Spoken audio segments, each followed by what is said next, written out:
Hey guys, no new video today. This is a update video that I didn't want to make just yet. I wanted to make this in January, but I feel that I have to get you guys caught up to speed with some of the things going on behind the scenes, some things to look forward to, some accomplishments and accolades that we've gotten over the last couple of months, as well as kind of the overall vibe of what's happening here on the channel. So first things first, I want to talk about future appearances just because that's always a good thing.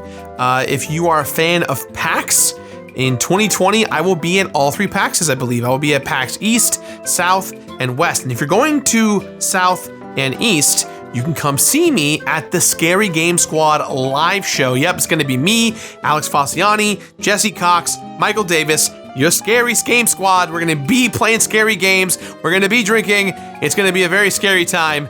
Come out, there are tickets for the event. You can check the link down in the description box below.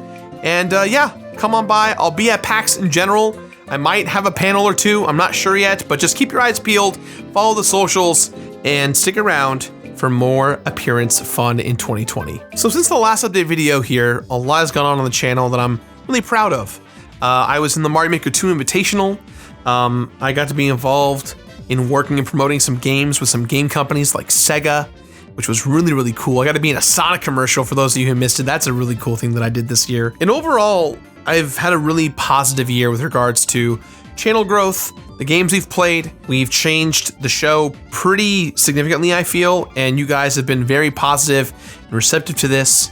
I've been streaming on Twitch a lot. I have been posting a lot more on Instagram. And overall, I feel like with regards to how the channel and the business have been going this year, I'm pretty happy. But I will say that 2019, without a doubt, has been one of the hardest years that I've experienced in my own personal life. And I don't really talk about what goes on in my life personally just because it's my business and I don't think you guys want to know all the personal stuff. But when it comes to YouTube and everything, I guess my personal stuff is my business and vice versa. So it's hard to hide the things that affect you when they do. I've had a lot of weight just kind of dumped on me to kind of carry the responsibility of so many projects, whether they be for other YouTubers or for myself. And I've just taken on a lot of responsibility this year that's just kind of weighed on me. And it's hard to feel like I can communicate those concerns, except to my friends and family, obviously. And, you know, a lot's changed on YouTube this year. And I feel like a lot of it's just going to change for the worse in the upcoming months. As many of you know, I'm sure you're aware of COPPA, this gigantic kind of shift and change from the laws that are happening up in DC and for the US. Now, COPPA obviously is an older law. It's been around since I think 1998. Basically, it's the Child Protection Act trying to secure that companies and advertisers would not take the information of young kids 13 years of age and below online. And YouTube violated COPPA and was fined a lot of money. And now there's been a bit of a shift with regards to how YouTube is going to treat COPPA going forward, as well as the FTC is going to treat YouTubers and YouTube in general. Now, I am not the best at explaining this. I am not a lawyer. I don't know enough about kind of the confinement of what COPPA is going to be for us as a team, as a company, as a group. But I will say that there are a lot of YouTubers out there that have made a lot of great videos. I'll link some of those in the box down below. And, you know, that's the kind of thing that I am nervous. I don't know what that means for us. I don't know what that means for Super Beard Brothers. I don't know what it means for Normal Boots. I don't really know what it means for anyone, really. It's just a matter of 2020 is going to be one combative year of figuring things out. As a creator, as someone who's been here for almost 8 years, I feel like I'm just kind of on this ship. It's just kind of slowly sinking into the water. It's kind of depressing to say, but I hope that's not the case. I feel like that's kind of been the trend for the last few years anyways, but you know, I think us as a team are trying to combat some of those things. For instance, I did a live tour this year. The live tour was an awesome opportunity to meet a lot of you guys across the United States. I don't know if we're going to be doing a third or fourth run of the show, but I appreciate the interest. If you want to see me in your city, please let us know in the comments down below or on Twitter somewhere. But the live show is another way for us to kind of see from a revenue perspective, from a personal perspective, from a creative perspective, how we could kind of grow. Things like merchandise. We announced the Completionist and Beer Bros store this year, where now we do all the merchandise ourselves. So if you buy a t-shirt, you buy a hat, you buy a B3 CD, it all comes straight from me and the guys here in the office. So, you know, that's been a huge change for us. It's been a crazy burden that we've accepted, but it's been one that is good because we feel like we have full control of what we're creating on all aspects now, not just content, but the merchandise that goes along with that content. B3 Volume 2, I've been talking about it for the last couple of years, and there's been no real update about it. I'm happy to say that early 2020, you're going to be seeing a lot more B3. I can't give specific dates, but I can guarantee that Volume 2 is in production.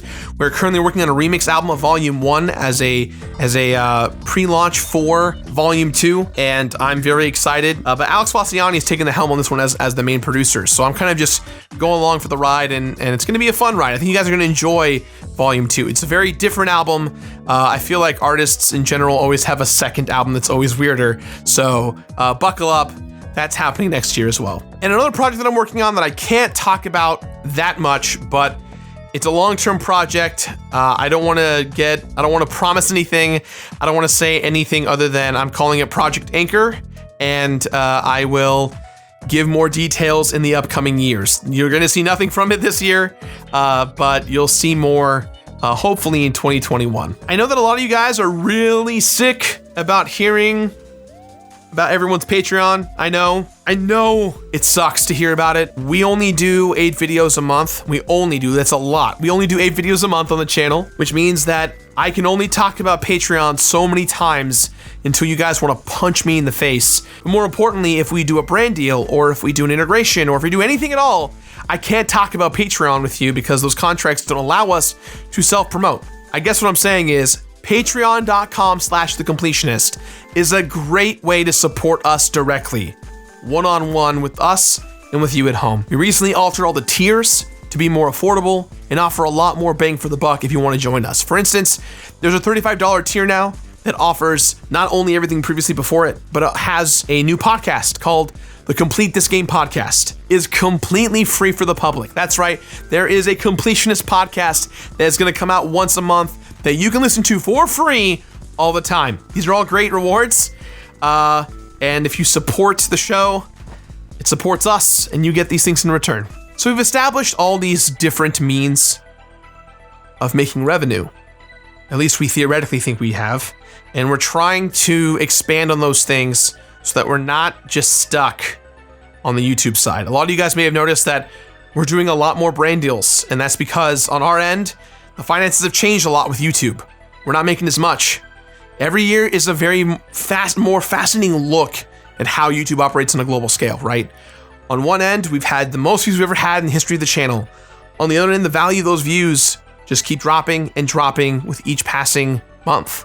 And so I hate to say that we're sponsored by all these companies, and you guys know for a fact that I don't want to have everything so sponsored. I would rather just this be a one-to-one relationship where I just make the show I want to make and you guys get to enjoy it.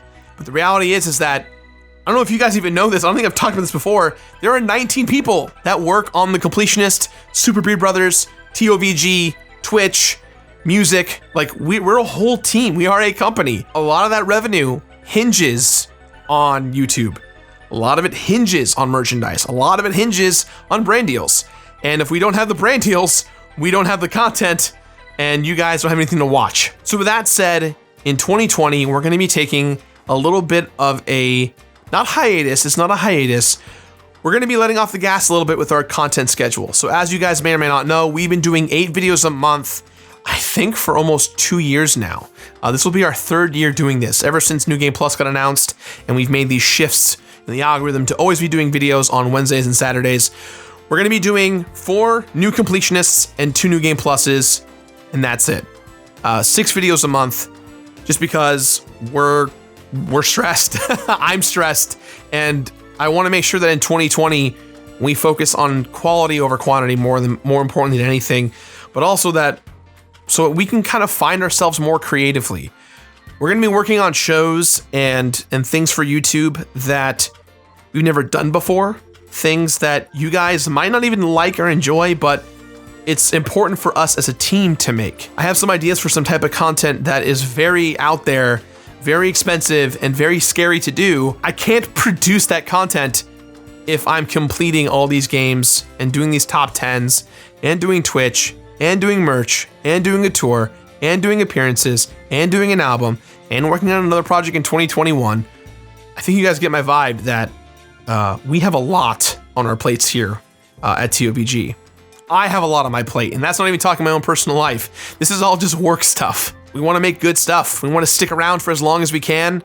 This is not the end by any means. It sounds grim. I know, it sounds grim. It's not grim. This is just the thoughts of a crazy man who's been completing a game a week every week for 8 years, soon to be 9, and I'm trying to find myself again in my content. Now, I love the current form of the Completionist. I think it's the best we've ever done it. I think the team is really excited to make it. I think that we have the potential to really push ourselves creatively, emotionally, mentally, and I love what we're doing. I think YouTube doesn't like what we're doing. I think what I'm referring to more is that we're considered old hat. We've been here a long time. 8 years is a long time in internet time, right? And so people tend to forget about us. But we're still here. We're still kicking ass. We're still completing games.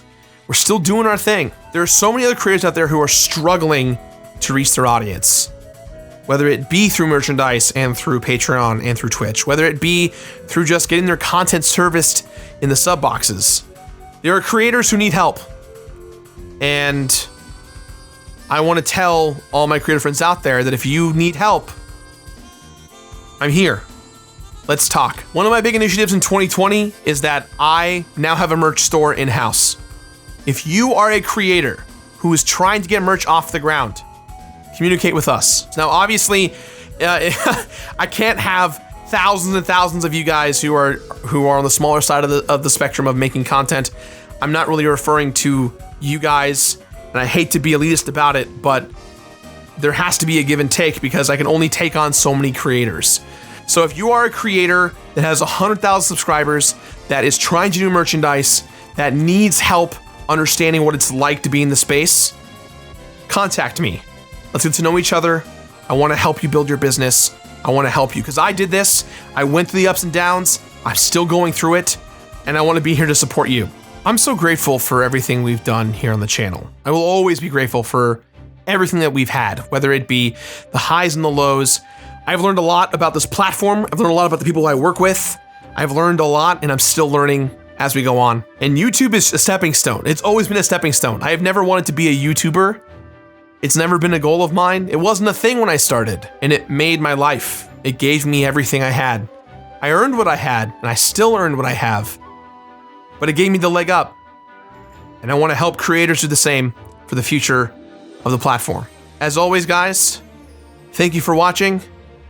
And yes, I'll see you next week for another brand new episode of The Completionist, as we always do. Take care, thanks for watching, and I'll see you all soon.